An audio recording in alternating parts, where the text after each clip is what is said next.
Power star Pawan Kalyan ప్రస్తుతం సినీ career పట్ల అదేవిధంగా రాజకీయాల పరంగా ఎంతో బిజీ అవుతున్నారు. ఈయన జనసేన పార్టీని స్థాపించి రాజకీయాల పరంగా కూడా బిజీ అవుతున్నారు. ఇక ఆంధ్రప్రదేశ్లో వచ్చే ఏడాది మొదట్లోనే ఎన్నికలు జరుగుతున్నటువంటి నేపథ్యంలో పవన్ కళ్యాణ్ ఆంధ్ర రాజకీయాలపై పెద్ద ఎత్తున ఫోకస్ చేశారు. దీంతో వరుస రాజకీయ కార్యక్రమాల్లో పాల్గొంటూ సందడి చేస్తున్నారు. ఇలాంటి రాజకీయాల పరంగా పవన్ కళ్యాణ్ ఎంతో బిజీగా ఉండటమే కాకుండా మరోవైపు ఈయన సినిమాలకు కమిట్ అయి దాదాపు సగం సినిమాలను షూటింగ్ చేసిన సంగతి తెలిసిందే.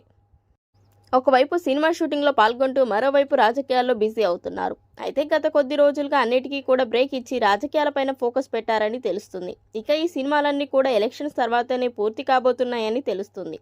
ఇటీవల నారా లోకేష్ పాదయాత్ర పూర్తి అయిన సందర్భంగా పెద్ద ఎత్తున సభను నిర్వహించి ఆ కార్యక్రమంలో పవన్ కళ్యాణ్ కూడా పాల్గొన్న విషయం తెలిసిందే. ఇలా రాజకీయ పరంగా ఈయన ఎన్నో బిజీ షెడ్యూల్స్ ప్లాన్ చేశారు. అయితే ఉన్న ఫలంగా గత రాత్రి నుంచి పవన్ కళ్యాణ్ అనారోగ్యానికి గురయ్యారని తెలుస్తుంది.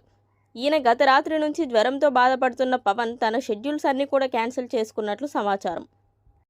రాజకీయాల పరంగా పాల్గొనాల్సిన కార్యక్రమాలన్నిటిని కూడా వాయిదా వేశారని తెలుస్తుంది. అయితే కొద్ది రోజుల పాటు ఈయన విశ్రాంతి తీసుకోవాల్సి ఉండగా ఎక్కువ కాలం పాటు విశ్రాంతి తీసుకోకుండా త్వరలోనే తిరిగి తన రాజకీయాల పనిలో బిజీ కాబోతున్నారని తెలుస్తుంది. ప్రస్తుతం పవన్ కళ్యాణ్ జ్వరంతో ఇంటికే పరిమితమయ్యారు. ఇక ఫిబ్రవరిలో ఎన్నికల నోటిఫికేషన్ రాబోతున్నటువంటి తరుణంలో ఈయన ఎన్నికల షెడ్యూల్స్ బిజీ అవుతున్నారు.